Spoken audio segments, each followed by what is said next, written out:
Good morning, afternoon, evening, depending on the area or the location to which you are watching Kunlet's Fashions live on the studio. So welcome us as we indeed promise that Kunlet's Fashion will starting a free class for those that have intention of being a shoemaker or that you want to be your own boss. You don't want to be dependent on anyone. So we want to start our introductory class, as we call it, a step-by-step guide on shoemaking with Kunlet's Fashions. So today we'll be starting with identification of tools, identification of shoemaker tools. That is, tools that are needed for you to do shoe effectively, for you to do a palm effectively, and for you to do a sander effectively without having any problem. So we start with identifying them one after the other. So I will start with the scissors. As you can see, we have, this is a scissors, and this is another one as well. This is another one as well. So these scissors, they have their functions to which they perform, and they have what they are used for. So the scissors has its own uses in shoemaking profession. So without the scissors, there is every tendency you have a rough production, or you have a rough material after which you are done producing your stuff. So one of these is used to cut leather, the other one is used to cut the sole material, and this one is used to do, as you can see, the teeth is zigzag.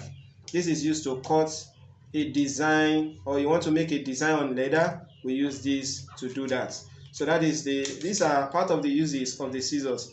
As time goes on, we'll begin to know more and more about the use of scissors in shoemaking profession. So we have the ruler, and we have the tape measure. We have the ruler and we have the tape measure. On the ruler we have centimeter. On the ruler we have centimeter. Sorry, we can't see this. We have centimeter, and on the ruler as well we have inches. We have inches. So what is the function of the ruler? The function of the ruler is to join two edges together. So that is part of the function of the ruler. When you use your tape measure to measure any length or any inches or any centimeter you want to measure, so you have measured from the left side and you have measured that of the right hand side. To join two edges together, that is the function of the ruler. Also, we have the plier.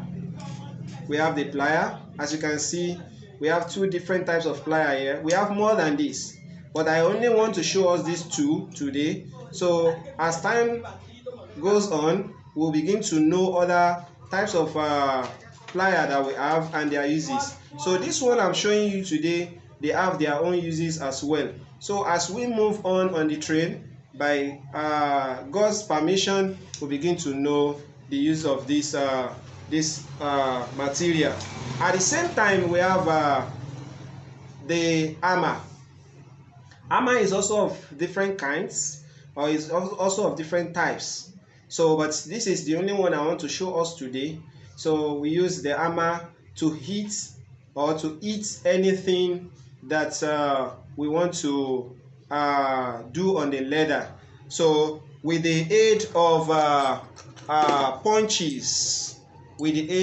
punches, as you can see, this is a combined punches, a combined one. So just remove one of the teeth and insert it here. You insert it here and you use to pierce whatever you want to pierce. So it's in form of clip form. Can you see? It's in form of clip form. At the same time, punches is not only on this kind of clip. So we also have a single one. So this is punch 2, this is punch 1, and this is punch 4. So at the same time, on the clip as well, we have the sizes. We have punch 2, punch 3, 4, 5, 6, and so on and so forth. In fact, it's even infinitive. It is infinitive. Punches doesn't have its limitation. So it depends on the hole you want to create on your leather material. So with the help of hammer and a punch, you can create easy hole on any leather material or any shoemaking material. So this is gum brush.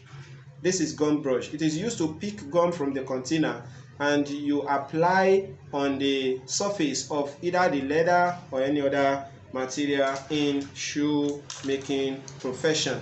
So we have the pen. I have 3 different types of pen here.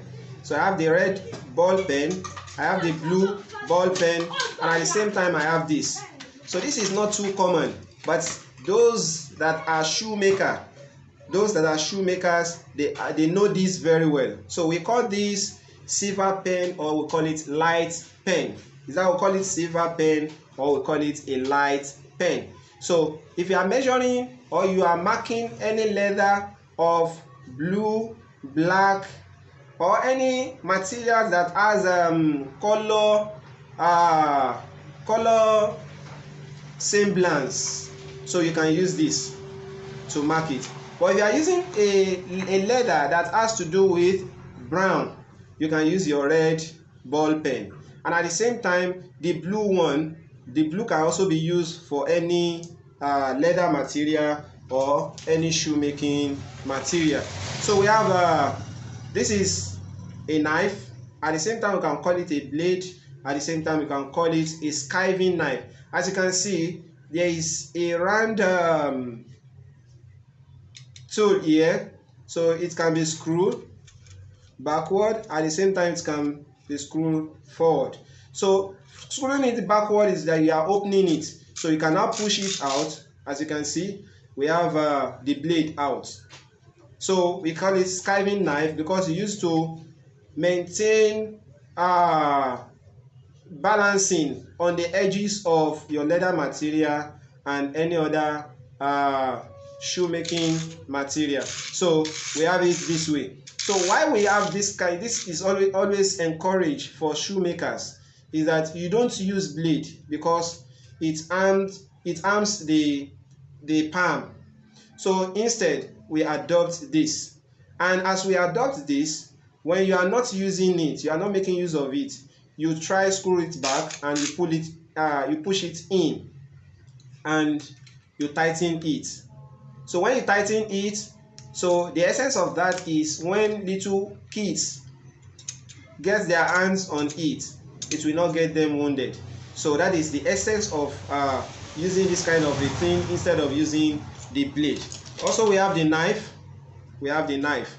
So the knife is also used to cut materials as well. They also used to cut materials as well. And at the same time, we have the punching board. We have the punching board. The punching board. What's the essence of the punching board? The punching board hates the hammer, and at the same time, it hates the punches or the punch. So whatever you want to punch, you want to create hole on anything, just put that thing on the surface of this punching board and you place your punch on it. You use your hammer to hit it. So instead of using plank, though for those that are just upcoming shoemakers, you can as well use your plank, but it's not too advisable because of the teeth of this punch. So when you begin to use plank, it will create hole on the on the plank and pick out some particles from the plank. But on the punching board, when it creates holes, it's just going to be removed without removing any particles from this punching board. So that is why it is always advisable that the upcoming shoemakers, they should also adopt the punching board, because the advantages of punching board compared to that of the plank is numerous. So viewers out there, We always love you, and we always appreciate you, or we always appreciate you for following, liking our videos, commenting, and at the same time giving advices on how the shoemaking profession in the outfit of Kunles Fashions will be a professional outfit. So we love you for always being there for us, and don't forget, click on your subscribe button just to follow Kunles, and you subscribe for more videos. Also, don't forget on your notification bell in case we drop other videos to come. So with this, we are going to end our discussion here today, and we come next with identification of leather. So we love you for viewing this video, and we hope that the ones we have done today is going to be a beneficial one for each and every one of us. Don't forget, click the subscribe button just to grow Kunles community. Thank you very much. Love you, love you, love you.